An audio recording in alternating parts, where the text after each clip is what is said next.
Nosso tema nessa manhã é falar sobre a necessidade, a urgência e a importância de você acreditar nessa expressão que está aqui, que Jesus, ele alcançou por mim e por você vitória sobre a morte. Quantos podem dar um glória a Deus porque você em Cristo venceu a morte? Glória a Deus. Como é bom saber. Talvez seja um inimigo que a gente pense que seja invencível, né? Não sei se você já ouviu essa expressão. Com certeza as nossas avós falavam muito, talvez você tenha falado também. Tem jeito para tudo, menos para a morte, né? Essa é uma expressão muito famosa, de alguém que diz assim, olha, se ainda estiver vivo, a gente vai dar um jeito de resolver, depois que morrer não tem mais.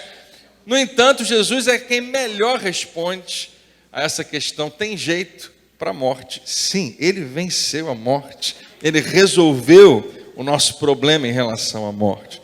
Eu não vou falar especificamente sobre morte, nós falamos sobre morte quando tratamos de eternidade, alguns meses atrás, algumas semanas atrás, mas no final da mensagem você vai ver por que esse tema é tão importante.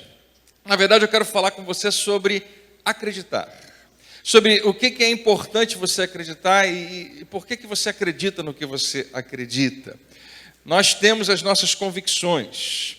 E se eu fizer aqui um questionário para você, se a gente fizer uma pesquisa, talvez você esteja sentado ao lado de pessoas que têm convicções diferentes das suas, em vários níveis. Cada um tem a sua convicção, nós aprendemos de certas maneiras.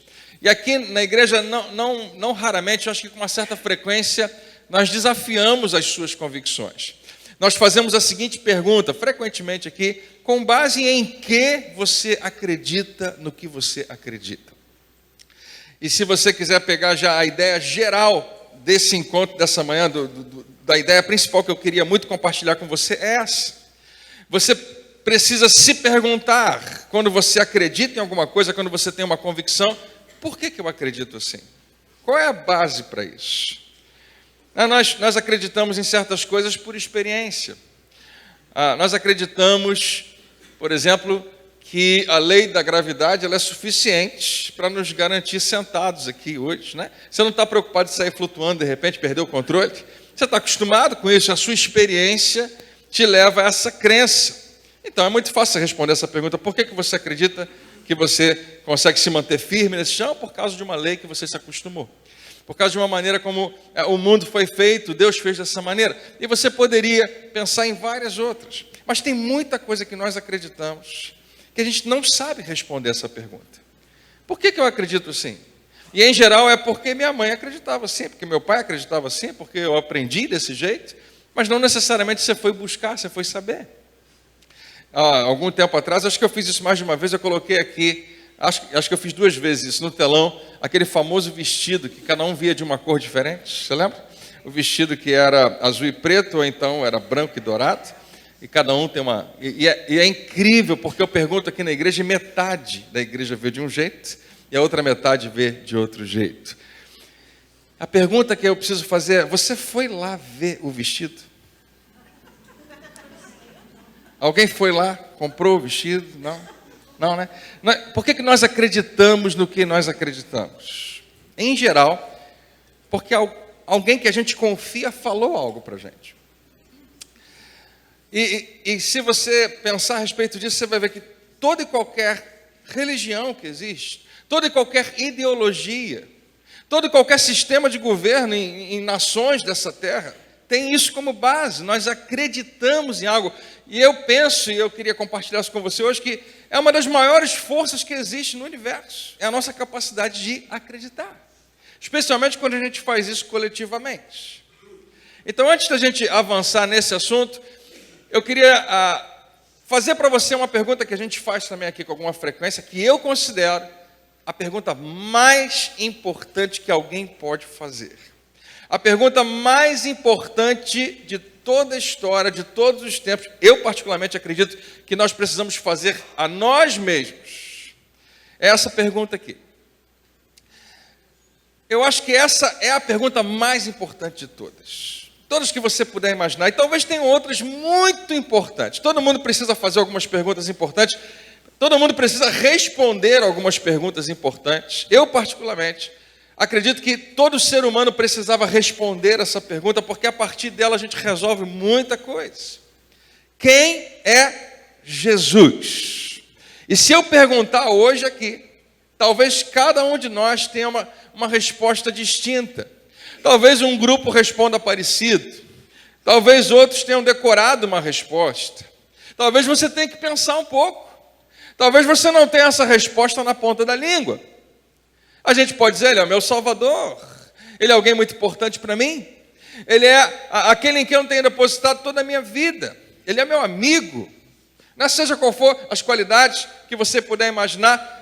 Mas essa resposta tem que ir um pouco mais fundo. Quem ele realmente é para você? Quem ele realmente é para a humanidade?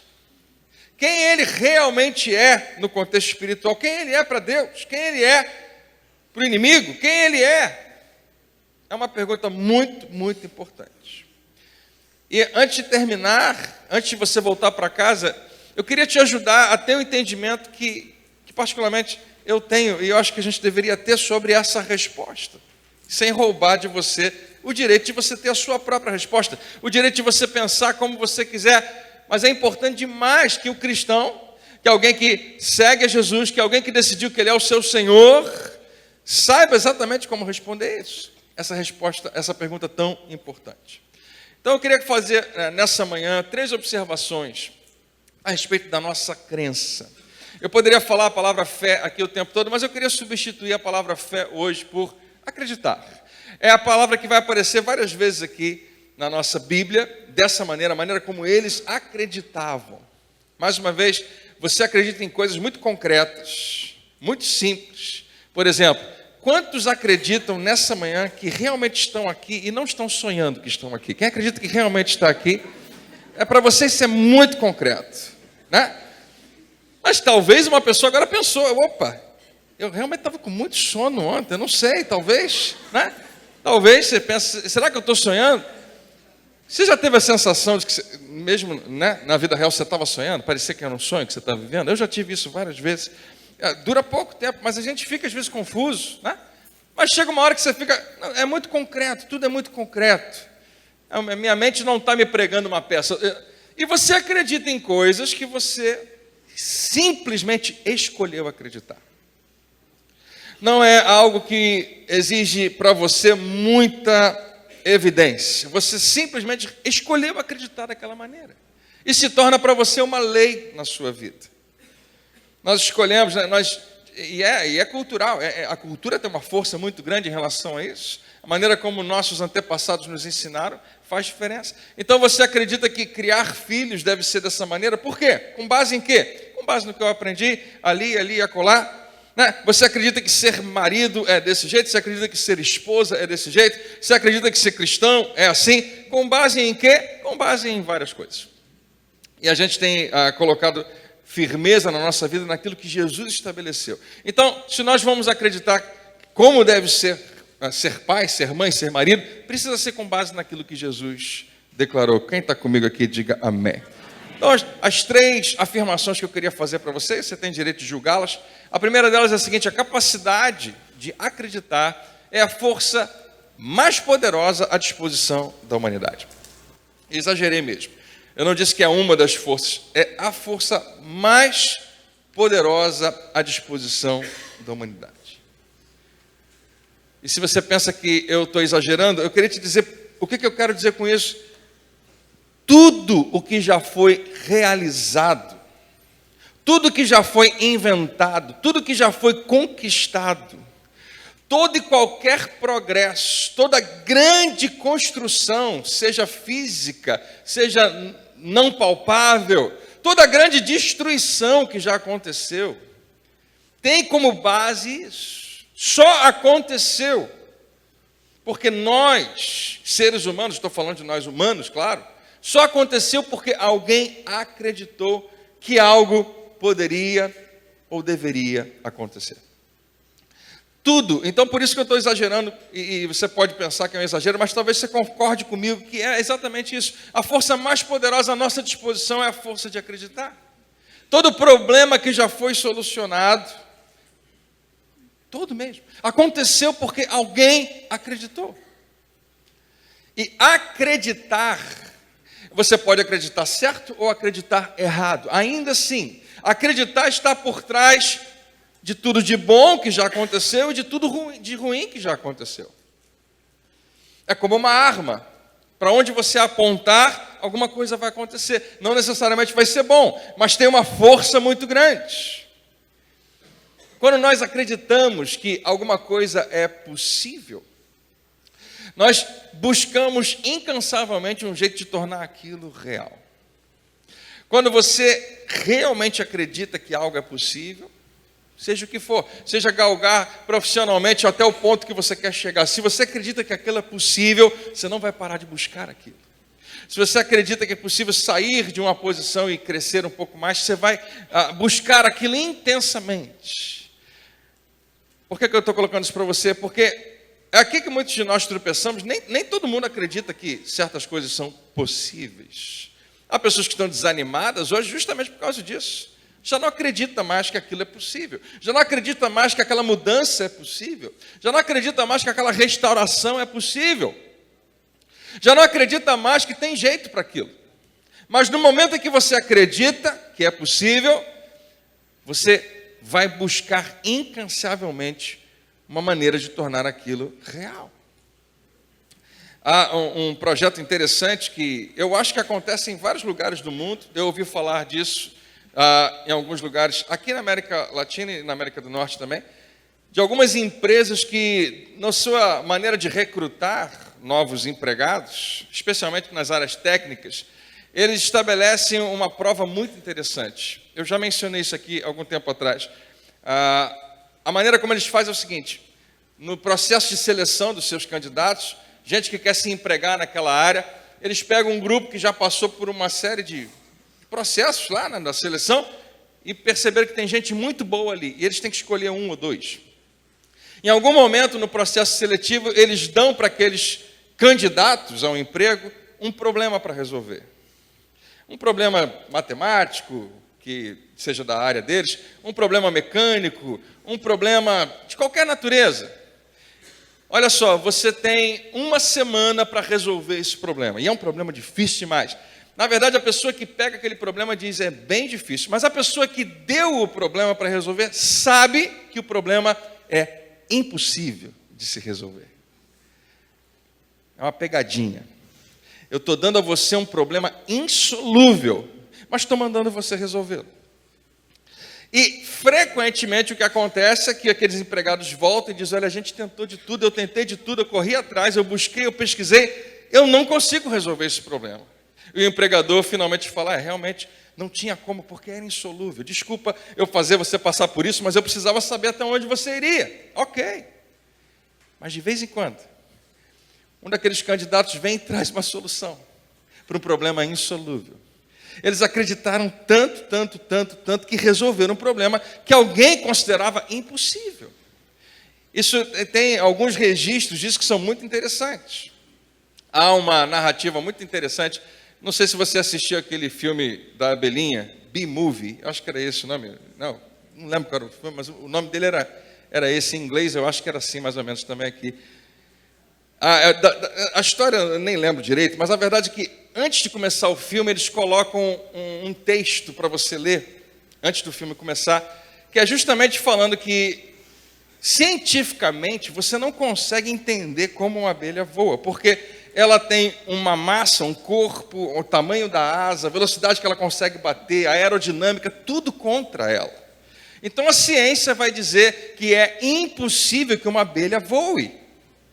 Mas ninguém contou isso para elas. Então elas estão aí voando para tudo quanto é lado. Né? Embora a ciência não consiga entender como daquela maneira a abelha consegue voar, elas estão voando. Essa é uma questão que a gente lembra você que, quando você é ignorante em relação a alguma coisa, existe um potencial para acreditar ali também. Às vezes é bom não saber algumas coisas. Às vezes é bom não ouvir certas críticas, né? Não ouvir certos negativismos, porque você pensa assim, bom, enquanto eu continuar acreditando, eu posso continuar avançando. E é verdade. Há pessoas que estão avançando, você não entende nem como. Mas é porque Deus está envolvido na vida delas. Você crê nisso? Amém? E nessa mesma a ideia de comparar pessoas para escolher um melhor candidato, isso aqui é interessante você saber. Pessoas otimistas sempre superam seus companheiros menos otimistas ou pessimistas. E se eu perguntar aqui quem é otimista, talvez eu tenha bastante mão levantada. Se eu perguntar quem é pessimista, eu acho que algumas pessoas também vão levantar as mãos. A maioria não vai se classificar, mas a verdade é que nós sabemos um pouquinho de como nós somos. Às vezes é difícil, né? Quando a pressão é muito grande, você acreditar é difícil. Mas ainda assim tem gente que sofre a mesma pressão que você e encara de outra maneira. Eu estou colocando isso para você pensar. Pessoas otimistas sempre superam os seus companheiros menos otimistas. Empresas que vão contratar, por exemplo, gente que quer vender um produto, eles preferem contratar um vendedor que é otimista do que um outro que é mais inteligente do que ele. A preferência pelo otimista se dá não porque ele sabe muito a respeito do produto, não, ele simplesmente acredita. E é verdade. Você sabe que essa é a grande estratégia do bom vendedor. Ele precisa acreditar no que ele está vendendo. Então, em geral, o otimista, ele vence na maioria das circunstâncias, mesmo que ele não esteja tão bem preparado quanto os outros, mesmo que ele não seja tão inteligente quanto os outros, aquela capacidade de acreditar faz ele avançar. Quem sabe do que eu estou falando aqui? Você já viu isso acontecendo? A gente sabe que isso é real.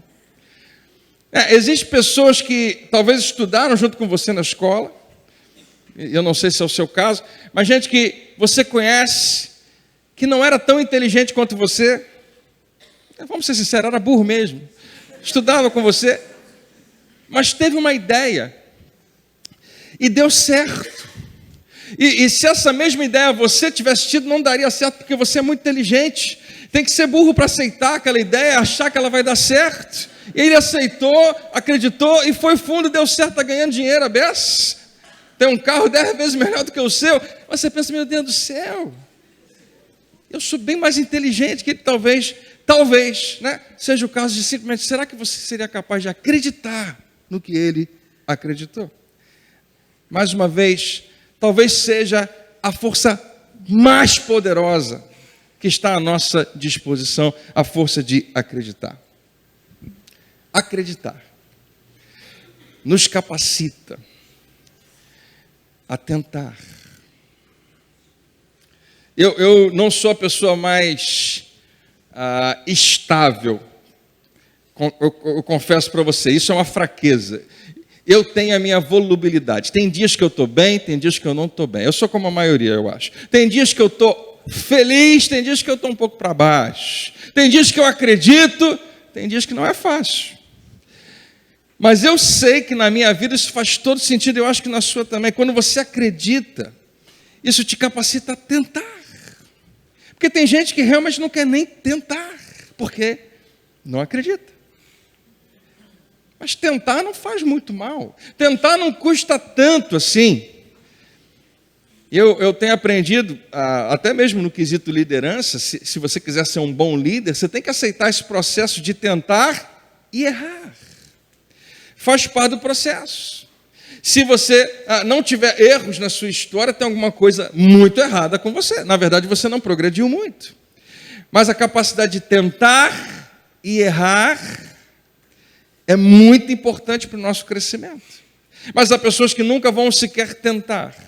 O que você está falando, André? Seja o que for na sua vida, talvez profissionalmente. Uma ideia tenha surgido. E você fala, não vale a pena tentar isso, porque eu acho que o público não vai aceitar, eu acho que o meu patrão não vai gostar da ideia, eu acho que vão entender errado. Mas você não perde muito tentando, e mesmo que você fracasse. Esse meu casamento não tem mais jeito, eu já tentei fazer isso, aquilo outro, e alguém sugere para você, você já fez essa classe, você já leu esse livro, você já foi conversar com um terapeuta, seja o que for? Não. Por que você não vai? Porque eu acho que não tem mais jeito, você não acredita, então você não quer nem tentar. Acreditar nos capacita a tentar. e nos capacita a tentar de novo. Porque tentar não necessariamente sugere que sucesso vai acontecer, mas se acontecer, ótimo. Se não acontecer, acabou? Não, porque você continua acreditando, você tenta outra vez.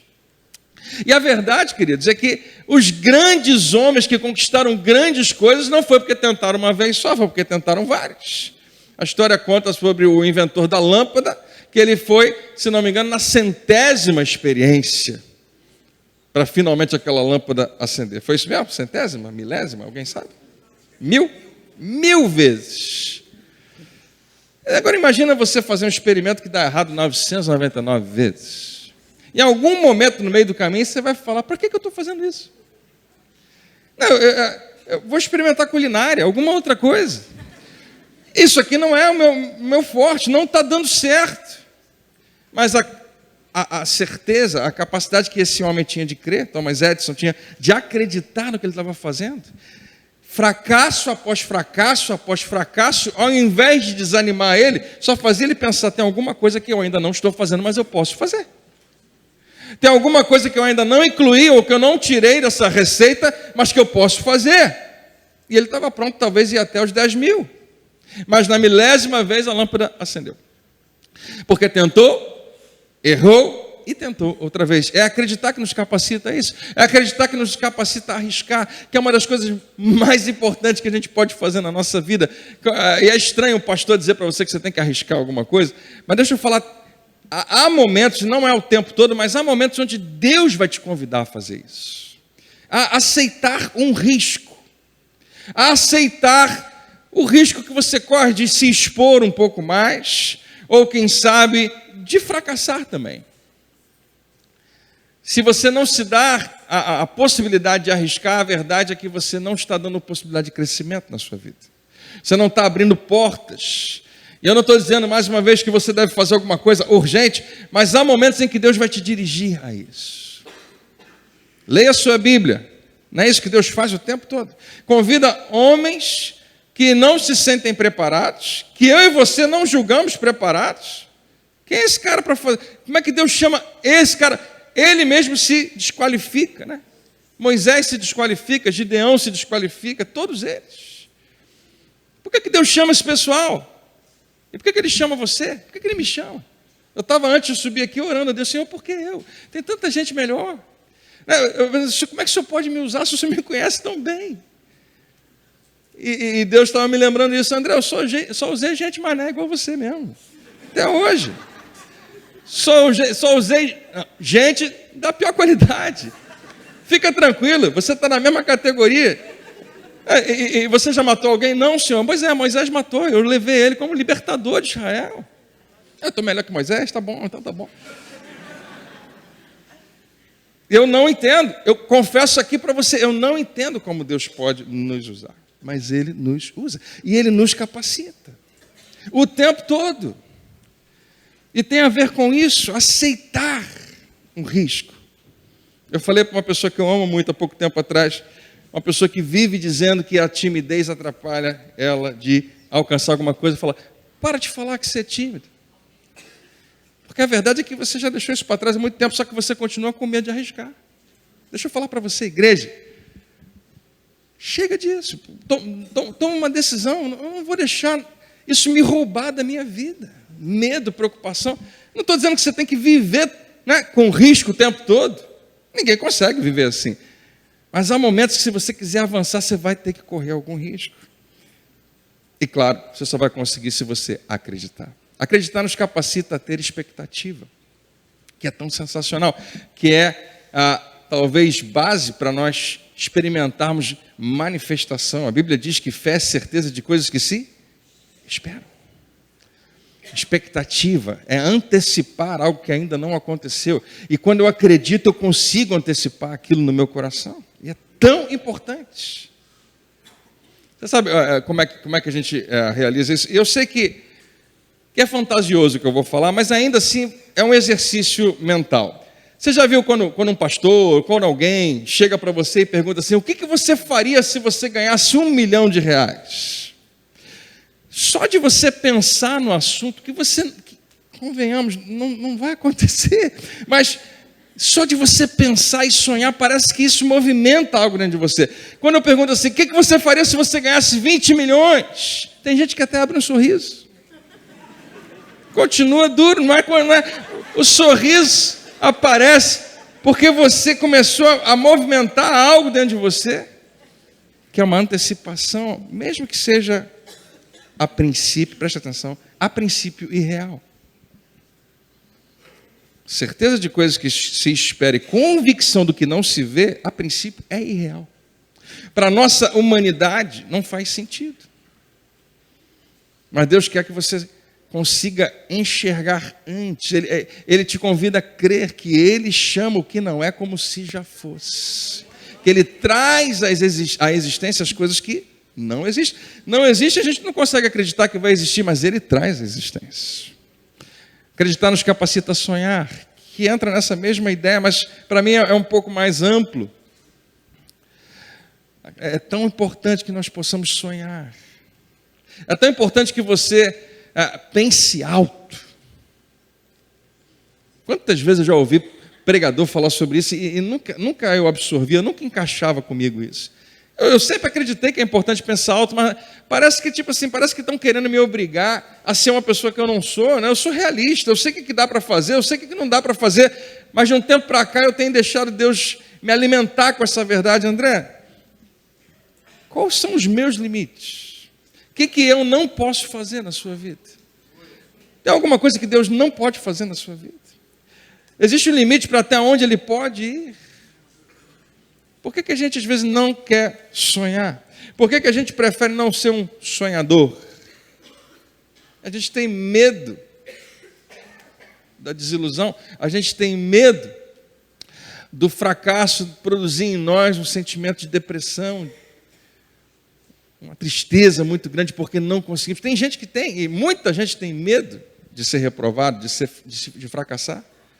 Seria tão bom se a gente vencesse isso na raiz, se a gente decidisse de antemão, eu vou fracassar sim algumas vezes, faz parte da minha caminhada. É interessante, alguém ensinou para a gente que a vida ia ser muito simples, mas cá entre nós, você já deve ter descoberto que não é assim. É interessante que eu falo isso aqui algumas vezes na igreja, eu acordo de manhã e entro no carro para ir para qualquer lugar, eu esqueço completamente que vai ter trânsito. Que vai ter maluco no trânsito. Eu esqueço completamente que o potencial para estresse está ali na minha frente. Então, eu não me preparo antes de sair de casa, mas o certo era a gente se preparar e saber que sim, vai ter alguns percalços no caminho, vai ter alguns buracos no caminho, faz parte. Não tem nenhum problema nisso. Mas isso não precisa me impedir de acreditar no final, de acreditar que eu vou chegar. De acreditar e sonhar. Acreditar nos capacita a criar. Eu creio que a gente não tocou tanto nessa questão na nossa vida ainda. Como Deus quer te capacitar a criar. Ele é um Deus criador. Ele consegue pegar uma coisa e transformar em algo muito maior. E Deus quer capacitar você a fazer a mesma coisa. Eu não estou falando apenas de inventar um objeto que vai ajudar a humanidade. Eu estou falando de criar um ambiente. Eu estou falando de criar uma atmosfera, talvez. Talvez criar um novo relacionamento. Talvez criar tantas coisas que nós podemos criar que não existem. E Deus quer te capacitar, mas você precisa acreditar. Acreditar nos capacita a melhorar. E é verdade. Se você está melhor hoje, não foi por acidente, você precisou acreditar. Não é que você podia subir mais um degrau. E finalmente acreditar nos capacita a confiar. Que parece ser a mesma coisa, mas quando eu acredito em Deus, eu confio nele. Eu falei para você que são 3 afirmações. A segunda é essa aqui: estamos sempre à procura de evidências que possam fundamentar aquilo que nós acreditamos. Seja o que for que você acredita. Se você tem um perfil no Facebook, né, e alguém resolve falar de política no Facebook, se tem um assunto que esse slide aqui tem tudo a ver, é política, religião, esporte, que são assuntos que a gente não deveria discutir, mas a gente discute o tempo todo. A gente fica procurando evidências que possam fundamentar aquilo que nós acreditamos. Quando alguém tem uma opinião contrária, em geral você ou não quer nem ouvir, Ou você tem alguma coisa para disputar, né? Você coloca ali de alguma maneira que você consegue replicar aquilo porque você está convicto. Mas em geral a gente vai cancelando os amigos, a gente vai parando de seguir alguns que falam muito diferente da gente. Você não precisa falar amém, eu sei que você está pensando no amém nesse momento. Né? Nós vamos tirando do nosso ciclo gente que pensa muito diferente da gente, naturalmente. Eu acredito que é difícil realmente você ficar convivendo o tempo todo com uma pressão contrária. Mas deixa eu falar uma coisa para você. É importante que você ouça sempre o outro lado. Eu sei que parece estranho que eu vou falar para você, mas eu acho que o cristão, você precisa saber do que seu cristianismo é feito. Se você não é capaz de ler, né, tem um livro de um cara que, se o teu cristianismo sobreviver, eu esqueci o título do livro agora, que é um ateu, mas o cara explana brilhantemente assim, por que Deus não existe. E é fantástico, e tem um monte de estudante universitário que endeusa esse cara, e é fantástico que ele coloca ali, e se você for capaz de ler aquilo e o teu cristianismo sobreviver, você está forte. E eu recomendo, particularmente, não a todos, mas eu recomendo, né, que você leia o que o ateu está escrevendo, o que outras religiões estão falando, o que o outro político está falando. É tão importante, mesmo que você discorde. Nós precisamos estar informados, justamente porque isso muitas vezes vai substanciar muito mais do que nós cremos. Mas tudo bem, isso aqui é natural, eu também sou igualzinho você, eu fico filtrando direitinho o que eu estou ouvindo. Mas é interessante isso. Claro, talvez na sua casa tenha gente que torça por candidatos diferentes, né, nas últimas eleições. E quando alguma coisa acontece com o candidato A, ou com o presidente, ou com a oposição, seja o que for, alguém falou, está vendo? Não falei? E aí de tarde o jornal passa e fala o contrário, que aquilo era mentira, e não, desliga isso aí porque a gente não acredita nesse negócio. Não, porque nós, em geral, estamos filtrando o que vai fundamentar a nossa crença, aquilo que nós acreditamos. Nós estamos sempre procurando coisas para fortalecer a nossa crença e filtrando aquelas que vêm contra. E o terceiro e a última observação é essa: é mais fácil manter uma crença num grupo, onde essa crença é compartilhada. Se você acredita em alguma coisa sozinho, é muito difícil essa crença sobreviver, ela permanecer. Eu acredito assim, e ninguém mais acredita assim. Mas quando você começa a ver que tem um monte de gente que acredita junto com você, né? Se você participa de um PG aqui, você está envolvido com pessoas que acreditam na mesma coisa, ou aqui na igreja, nos corredores da igreja, você chega e fala, eu não sei se eu acredito mais nisso, naquilo outro. Vai aparecer 10 pessoas do seu lado falando, não, olha só, você sabe por que a gente acredita? Porque a palavra de Deus fala isso, porque aconteceu isso na minha vida. Tem um monte de gente para dizer para você por que nós acreditamos daquele jeito. E você, então tá, vale a pena repensar, talvez, né, foi um momento que eu deixei o sentimento entrar, ok. Mas quando você tem um grupo que compartilha uma crença, tem grande chance dessa crença permanecer. E cada grupo vive diferente porque acredita diferente. É por isso que existem partidos políticos que têm ideologias totalmente distintas. E é por isso que existem denominações. Por que não tem uma igreja só, cristã, no mundo inteiro? Porque nós nós não criticamos as outras, mas nós acabamos crendo em algumas coisas diferentes. Nós acabamos acreditando que certas interpretações foram erradas e a gente que prefere acreditar de uma outra maneira. E quase todas as denominações, as igrejas, elas têm a impressão de que elas estão certas. E ninguém sabe que, na verdade, só a gente que está.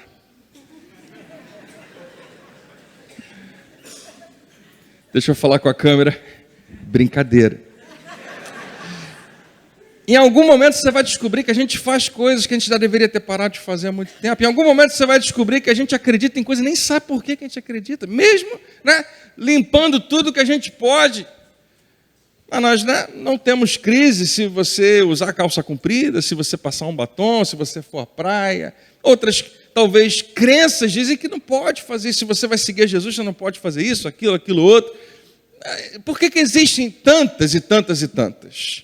Por causa de crenças diferentes.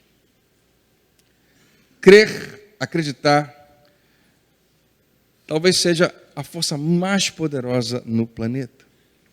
E eu acredito que a nossa capacidade de acreditar é um presente que Deus nos deu. Eu não consigo imaginar a vida sem isso. Eu não consigo imaginar como você e eu viveríamos sem essa força, sem a nossa capacidade de acreditar. E assim, não dá nem para imaginar, não consigo nem projetar para você como seria. Mas eu acredito que é um presente que Deus nos deu. E antes de você voltar para casa, eu queria te dizer como que isso toca naquela primeira expressão que eu coloquei aqui para você, a vitória que nós temos sobre a morte, a vitória que Jesus nos deu sobre a morte. Em outras palavras, eu queria dizer para você por que eu decidi ser um seguidor de Jesus. E por que eu acredito que você deve ser um seguidor de Jesus, e você que está nos assistindo, e você que um dia vai ouvir essa mensagem. É porque quando Jesus morreu, as pessoas que estavam caminhando com Ele, que acreditavam nele, que acreditavam no que Ele era e no que Ele poderia ser, pararam de acreditar. Quando Jesus morreu, os discípulos de Jesus todos acreditavam que Ele estava realmente morto, para permanecer morto. Tudo que eles sonhavam a respeito de Jesus morreu junto com Jesus. Depois de todos os milagres, de todas as pregações, de todas as confirmações proféticas, Jesus era impressionante. Ele era a confirmação de tudo quanto é profecia que tinha vindo antes. Ninguém tinha mais dúvida. Quando Jesus morre, ele está no ápice do seu ministério, tem um povo de milhares de pessoas que diz: é Ele, finalmente, o Messias de Deus chegou. Tem um exército preparado para tomar Roma. E Jesus vai e faz o que ninguém espera, ele se entrega, sem ter culpa de nada. Os discípulos, a gente não faz ideia daquele sentimento, do que estava envolvido lá, mas ninguém está entendendo por que ele está fazendo o que ele está fazendo. Nós estamos indo para Jerusalém, por que, Jesus? Está tão bom o nosso ministério em volta, se você for para lá, a perseguição é muito maior. Nós vamos para lá. Tá bom, tem que ir, vamos. E os romanos vão me prender o quê? Não fala uma coisa dessa. E eu vou ser morto. E quando Jesus falava que ia ser morto, eles apagavam, eles não conseguiam entender. Aquilo nunca entrava. E não adiantava ele falar: mas eu vou ressuscitar, eles não ouviam mais nada. Porque se você é o Filho de Deus, se você é o Messias, se você é o Verbo de Deus, se você é Deus feito em carne, se você é quem você diz que é, a luz do mundo, o caminho, a verdade e a vida, que quem veio a você, veio ao Pai, você não pode morrer. Deus não morre. Então não vem me dizer que você vai morrer. E agora ele morreu. Naquele domingo, naquela sexta-feira, que a gente comemora a Sexta da Paixão, ele morre naquela cruz, todo o seu sangue sai. E agora eles não acreditavam mais no que eles acreditavam antes. A Bíblia faz questão de apontar isso para a gente. Eles acreditavam que ele era um pregador excepcional, sensacional, com uma habilidade, com uma autoridade espetacular. Mas justamente por causa da sua mensagem, ele foi morto. E se alguém perguntasse: Pedro, vou te fazer a pergunta mais importante: quem é Jesus? Pedro, naquele momento, ele poderia te dizer: se você tivesse me perguntado ontem, eu tinha uma resposta para você. Inclusive, eu dei essa resposta, mal sabia Pedro que ficaria registrado para sempre. Eu creio que ele é o Cristo, o Filho do Deus vivo, ontem. E hoje, Pedro? Hoje eu não sei. Eu achava que era ele, mas ele morreu. Eles acreditavam que Jesus, depois de morto, não podia mais ser o Messias. A expectativa que eles tinham no Messias era de alguém que viria para reinar, não para morrer. João, quem é Jesus?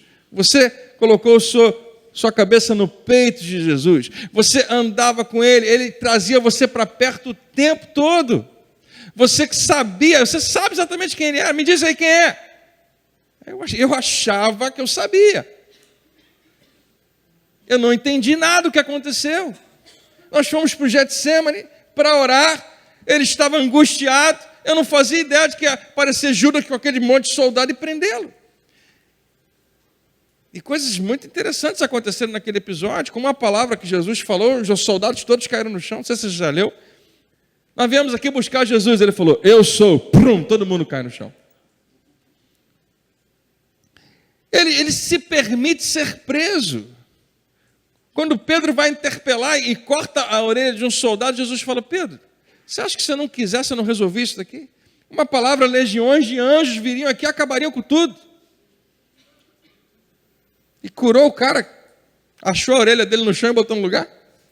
João, né, tem um registro disso, ele faz questão de que você saiba. Por que ele está se entregando? Eu não sei. Será que ele tinha um outro plano? Será que ele pensava de repente de ter uma oportunidade de conversar com o governador Pilatos e mudar essa história? Será que ele sabia que ele ia morrer? Porque não faz sentido. Não, João, ele não falou para você que ele ia morrer? Falou, mas não pode. Ele é o Messias. Não dá para acreditar. Não dá mais para acreditar. Eles acreditavam que ele não era o Filho de Deus. Porque quem é filho de Deus, quem é Deus, não morre. Eles poderiam perguntar para cada um dos discípulos, quem é o outro, Pedro, João, Tiago, você estava com Jesus o tempo todo. Você caminhava perto dele. Quem é Jesus? Conta para a gente. E ele ia responder igual, até ontem eu achava que ele era o Filho de Deus, mas hoje não dá mais para ele ser. O que eles acreditavam de verdade é que corriam risco de vida.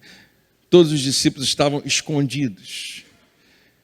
Os judeus conseguiram se juntar com Roma. Os judeus que não se davam, saduceus, fariseus, herodianos, gente que discordava em tudo, conseguiram se juntar com um objetivo comum. E se juntaram com Roma e conseguiram matar o líder deles.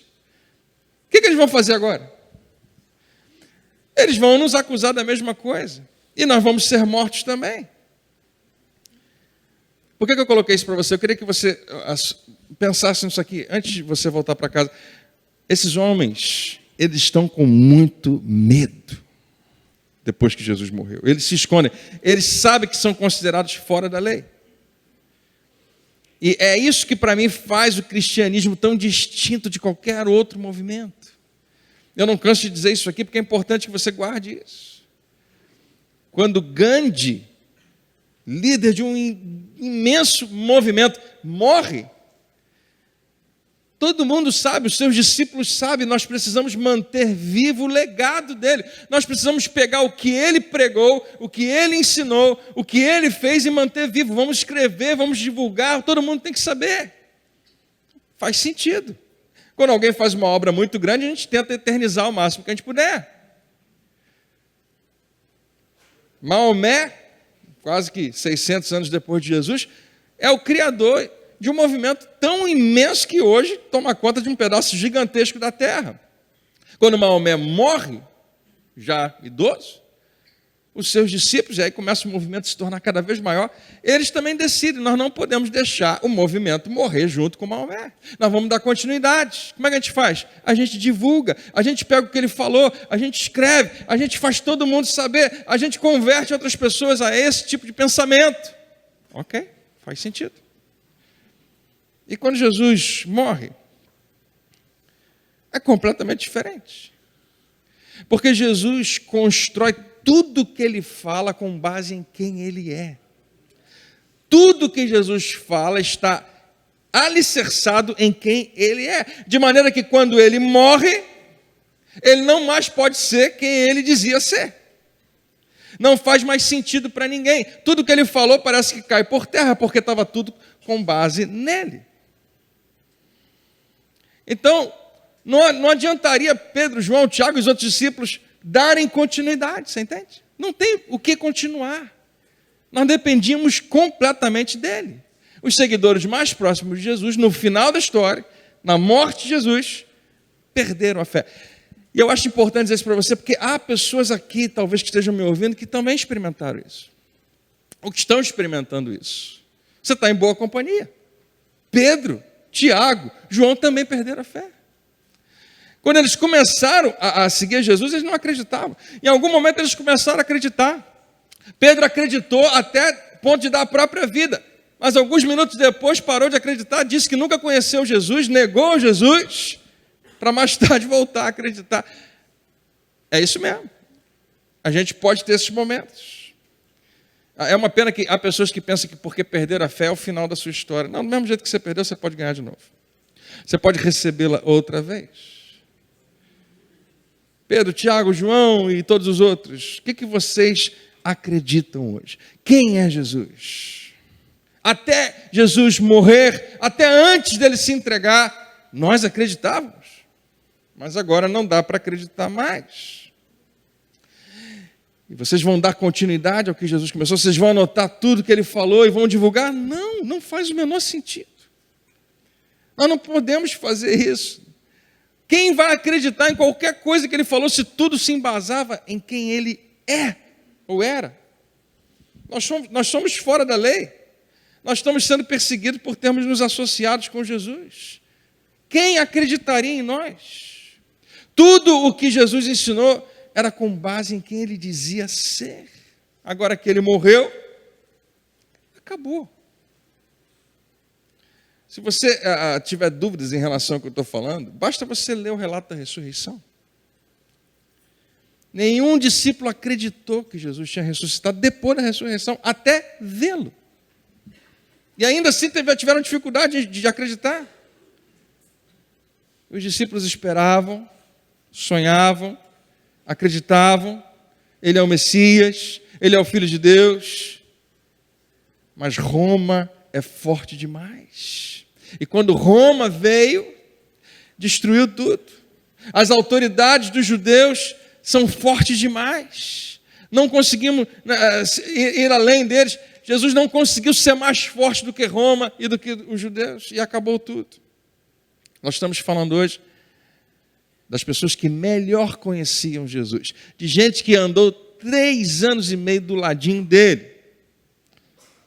São os que contam para mim e para você a sua história, a história de Jesus de Nazaré. Foram testemunhas oculares do seu ministério. Em algum momento na história deles, eles não acreditaram no que eu e você acreditamos hoje. E eles conheciam Jesus. Porque quando Jesus morreu, eles pensavam, quem morre permanece morto. Não é isso que eu e você pensamos também? Não é exatamente como nós enxergamos a vida. Tem jeito para tudo. Mas depois que morre, não tem mais jeito. A razão por que eu decidi seguir a Jesus, e o combustível da minha vida espiritual, não é uma religião, não é um conjunto de ideias e crenças. É olhar para esses homens, alguns dias depois desse momento, que eles perderam a fé completamente, que já não acreditavam mais em nada. Alguns dias depois, algumas semanas depois, esse mesmo grupo de covardes que fugiu quando Jesus foi preso, a gente lê que Pedro fugiu, a Bíblia fala que todos eles fugiram. Esse mesmo grupo de homens comuns, não 100 anos depois, não anos depois, alguns dias depois, algumas semanas depois disso, não em outras cidades, na mesma cidade onde tudo isso aconteceu, eles começam a pregar o Evangelho e falar de Jesus. Eu queria tanto que você absorvesse isso. Eles estão morrendo de medo hoje. Daqui a uma semana, eles estão com mais coragem do que qualquer outra pessoa no planeta. Eles não têm medo da morte, eles não estão preocupados com o que vão pensar. Eles andam na rua de Jerusalém, onde são considerados fora da lei, e estão pregando Jesus. E eles não estão pregando as parábolas, eles não estão pregando as bem-aventuranças, eles não estão pregando o Sermão da Montanha, embora tudo isso seja sensacional. A mensagem, leia o livro de Atos, a mensagem dos discípulos de Jesus era só uma. Era uma mensagem de 4 pontos. A mensagem era, vocês o mataram. Legal, né? Ouvir isso? Ele falava para um grupo de pessoas que todo mundo estava ali naquela semana, aquelas semanas anteriores, quando Jesus foi julgado, condenado e morto. Falando com as pessoas. Não, eu vi que você estava lá, Joãozinho, Jorginho, Manelzinho. Não é? Vocês estavam lá gritando, Barrabás, Barrabás, solta Barrabás. Pois é, vocês o mataram. Mas deixa eu falar para vocês o que aconteceu depois que ele morreu. E eles contam como gente que viu algo. Deus o ressuscitou. Não veio um curandeiro, não veio um outro Messias, não veio uma pessoa lá naquela tumba e orou por ele. Deus, o único Deus, o Deus vivo, o Criador de todas as coisas, o ressuscitou. É mesmo, nós vimos. E é aqui que eu queria que você repousasse, antes de você voltar para casa hoje. Você não tem que crer apenas porque tem que crer. Você tem que crer. Você precisa acreditar. Os discípulos, eu acredito que esses discípulos estavam prontos para morrer, não apenas por algo que eles acreditavam. Tem um monte de gente que faz isso o tempo todo. Morrer pelo que se acredita não é tão incomum assim, acontece. Eles estavam dispostos a entregar a própria vida por algo que eles viram. Um homem que estava morto e agora está vivo. E a melhor parte, eles viram. Não só eles, cerca de 500 pessoas aproximadamente viram Jesus caminhando na cidade de Jerusalém. Um grupo grande viu quando Jesus começa a voar para as nuvens. Para ninguém mais ter dúvida de que ele não vai morrer outra vez.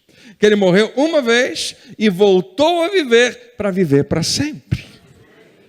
Deus o ressuscitou, nós vimos, só tem mais uma coisa a fazer, o apelo: arrependam-se.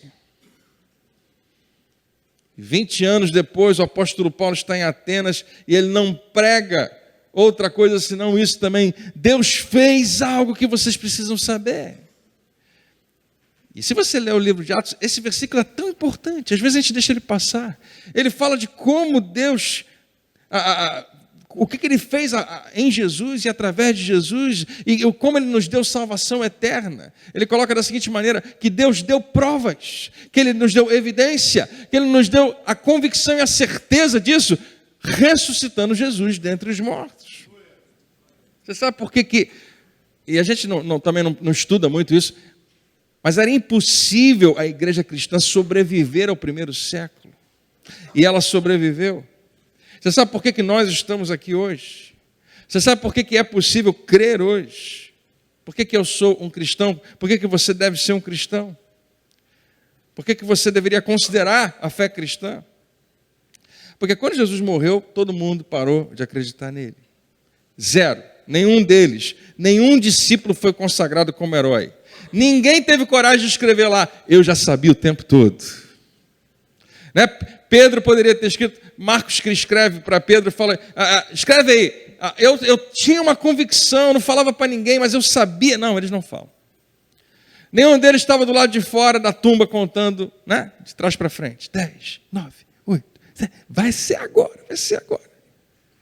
Todos os santos, São Pedro, São João, agora vem uma musiquinha na cabeça, todos eles, Santo André, que é o meu predileto, todos eles foram covardes, correram, todos perderam a fé. E eles mesmos é que testemunham, não sou eu que estou falando, eles mesmos falam isso. Até que eles viram algo. O meu Senhor ressurreto. Eles não apenas creram em alguma coisa, não seria suficiente, eles viram alguém. Se alguém contasse para eles, olha, pode ficar tranquilo que Jesus ressuscitou, não seria suficiente. Eles viram. E algo aconteceu dentro deles que mudou tudo. E nos próximos anos todos, quando a igreja começa, a mensagem era a mesma. E não era, Deus nos falou a respeito dos profetas e Deus mudou. Não, Deus fez algo por toda a humanidade. Ele ressuscitou um homem dentre os mortos. Então, nós não acreditamos apenas porque Jesus nos ensinou os seus princípios. Então, deixa eu terminar dizendo isso para você. Nós acreditamos que realmente algo aconteceu. Nós acreditamos que Jesus foi sim crucificado pelo nosso pecado. E Deus o ressuscitou dentre os mortos. Então qual é a questão fundamental? A questão que você precisa responder para você mesmo é essa. Quem é Jesus? Eu não vou dar a resposta por você. Mas eu queria que você lembrasse isso. Um único acontecimento mudou completamente como aqueles que estavam próximos dele responderiam essa pergunta. Até a sua morte era uma resposta. E por mais que os discípulos concordassem e acreditassem em Jesus, em tudo que ele era, até antes de Jesus morrer, eles não tinham metade da intrepidez que eles tinham quando ele ressuscitou. Eles agora têm uma outra resposta. Antes da ressurreição, quem é Jesus? Resposta A. Depois da ressurreição, quem é Jesus? Outra completamente diferente. Então, antes de você ficar de pé, deixa eu te falar. Por que isso é tão importante? Porque você pode hoje acreditar que quando você ora, Deus ouve a sua oração.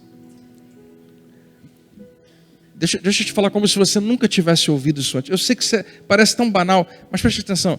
Você pode acreditar que quando você ora, Deus ouve a sua oração. Não porque eu estou dizendo, mas porque Jesus, que morreu e ressuscitou, o Filho de Deus, nos ensinou que quando nós oramos, Deus nos ouve. Então você pode acreditar nele. Eu falo isso frequentemente aqui. Suponha que Jesus não tivesse existido. Nós vivêssemos um mundo sem Jesus, não cristão, nunca se ouviu. E você é capaz de dizer para mim, André, no ano tal eu vou morrer e 3 dias depois eu vou ressuscitar. E você consegue fazer isso? Pensa bem. Não é um golpe, não tem como. É Deus. Qualquer outra coisa que você falar, eu acredito. Eu sei que parece estranho porque nós não entendemos dessa maneira. Mas fosse quem fosse, ninguém mais conseguiria. Só o nosso Senhor. Ele previu a sua morte e a sua ressurreição. E aconteceu exatamente como ele falou. Então deixa eu te falar, eu não acredito na arca de Noé, porque apenas está escrito no livro, mas porque ele menciona isso. Eu não acredito em Adão e Eva, apenas porque Moisés escreveu no Gênesis. É fantástico, mas é muito melhor do que isso. Jesus cita Adão e Eva. Eu acredito em milagres, de que Deus faz coisas impossíveis, porque o meu Senhor me ensinou a respeito disso. Toda a base da minha fé, e eu recomendo a você que toda a base da sua fé não se limite às Escrituras, o que é fantástico, mas existia algo antes das Escrituras. Não estou falando mal da Bíblia nunca. Pensa bem comigo. Quando o cristianismo começou, durante 100, 150, 200, 250, quase que 300 anos, não havia um Novo Testamento. Como aqueles cristãos sobreviveram sem a palavra escrita? Eles acreditavam no Senhor ressurreto. E a base precisa ser essa.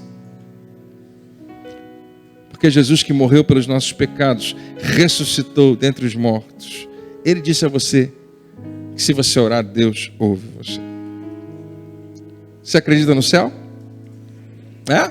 Tem certeza? Por quê? Porque Jesus fala do céu. Durante todo o seu ministério, ele fala do reino dos céus.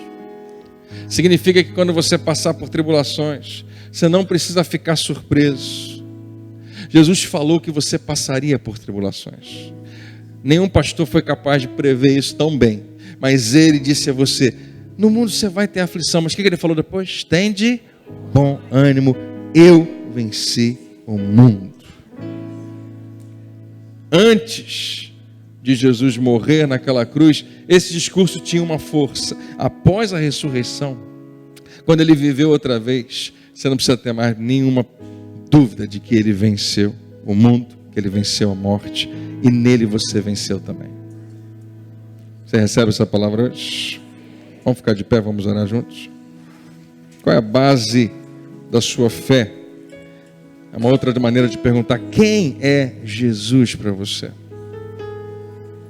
Pensa numa resposta boa. Se alguém te perguntasse essa semana: quem é Jesus? Um pregador, um profeta, é o Filho de Deus. Com certeza você não pode esquecer disso. Mas Ele é o Filho de Deus que fez algo por você, que fez algo para você, que fez algo a teu favor. Ele é o Cordeiro de Deus que tira o pecado do mundo. Ele é o único caminho, é a única verdade, é a única vida. Quem é Jesus? Responder propriamente essa pergunta pode mudar tudo que você faz. Pode mudar a maneira como você encara as coisas da sua vida. Pode mudar a sua visão a respeito do mundo. Pode mudar o seu casamento. Como é que você enxerga a esposa e o marido? Quando você descobrir quem Ele é.